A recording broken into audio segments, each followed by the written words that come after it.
এইমাত্রই এই রেসিপিটা খেয়েছি আর খাওয়ার সাথে সাথেই ভয়েস দেওয়ার জন্য চলে এসেছি। এতটাই টেস্টি একটা রেসিপি।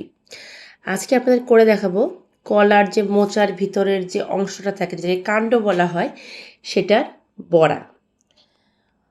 এটাকে আমি একটু চিকন করে কেটে নিয়েছি আর এখানে আমি ব্যাটার তৈরি করে নিয়েছি।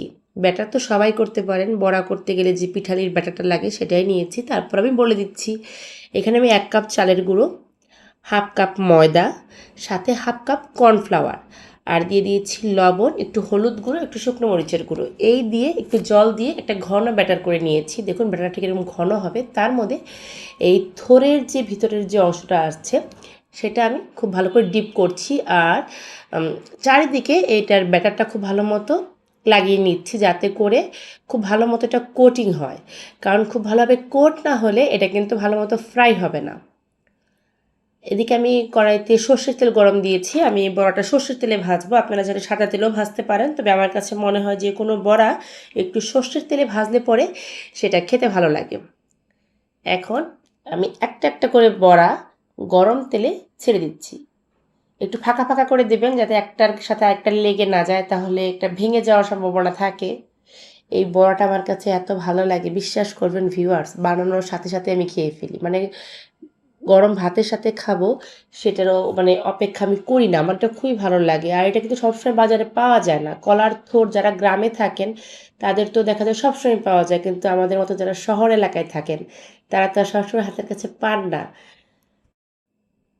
তাই যখন এটা বাজারে পাবেন, আমি আপনাদেরকে রিকোয়েস্ট করে বলছি এটা অবশ্যই নিয়ে আসবেন। আর এটার ভিতরে দেখবেন মানে একদম লাস্টের দিকে এই ভিতরের যে অংশটা থাকে, কচি যে কলার থোড়টা, সেটা একটু পিস করে কেটে নেবেন। লম্বা করে আমি কেটেছি, আপনারা চাইলে পাতলা করেও কেটে পারেন। অনেক সময় অনেকটা চাক চাক করে বেগুনের মতো কাটা যায়, সেটাও ভালো লাগে, তবে আমার কাছে এভাবে ভালো লাগে। সেটাকে ব্যাটার করে বড়া করে নেবেন, খেতে দুর্দান্ত হয়। আমার একটা সাইড ভাজা হয়ে গেছে, আমি অপর সাইডটা উল্টে দিয়েছি।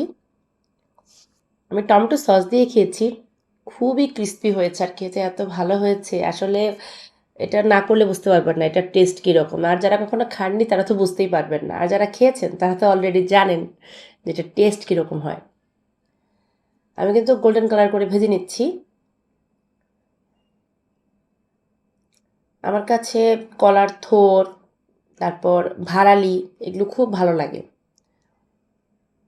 বিশেষ করে এই যে মোচার তরকারি আমার কাছে খুবই ভালো লাগে। আবার এগুলো দিয়ে কিন্তু পোলাও রান্না করা যায়, কলার মোচা দিয়ে পোলাও রান্না করা যায়, যেটা খুবই টেস্টি হয়। আমার মায়ের হাতের স্পেশাল রেসিপি সেটা। কোনো একদিন সেই রেসিপিটা আমি শেয়ার করব। এরকম রেসিপি পাওয়ার জন্য আমার চ্যানেলটা সাবস্ক্রাইব করে পাশে থাকা বেল আইকনটা বাজিয়ে দেবেন। যখনই কোনো রেসিপি চ্যানেলে আপলোড দিয়ে দেব, আপনি সবার আগে নোটিফিকেশন পেয়ে যাবেন। আমি কিন্তু একটু গোল্ডেন ব্রাউন কালার করে ভেজে নিচ্ছি যাতে করে জিনিসটা একটু ক্রিস্পি হয়।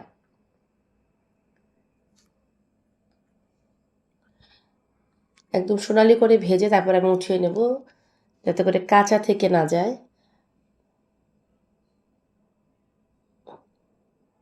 দেখতেই পাচ্ছেন, এবং এটা কিন্তু ঠান্ডা হয়ে যাওয়ার পরও অনেকক্ষণ পর্যন্ত মচমচে থাকে। ভিউয়ার্স, আপনারা অবশ্যই এই বড়াটা একবার বাসায় করবেন।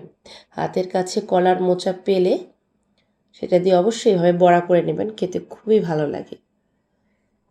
আমার ভাজাটা হয়ে গেছে, আমি এটাকে আর বেশি ভাজবো না, তাহলে পুড়ে যাবে। আমি এটাকে প্লেটে সার্ভ করে নিয়েছি। দেখুন দেখতে কতটা সুন্দর হয়েছে। আপনারা বাসায় ট্রাই করলেই বুঝবেন খেতে কেমন হয়েছে। আশা করি সবার ভালো লাগবে। এরকম রেসিপি পাওয়ার জন্য চ্যানেলের সাথেই থাকবেন। খুব শীঘ্রই আবার দেখা হবে। সবাই ভালো থাকবেন।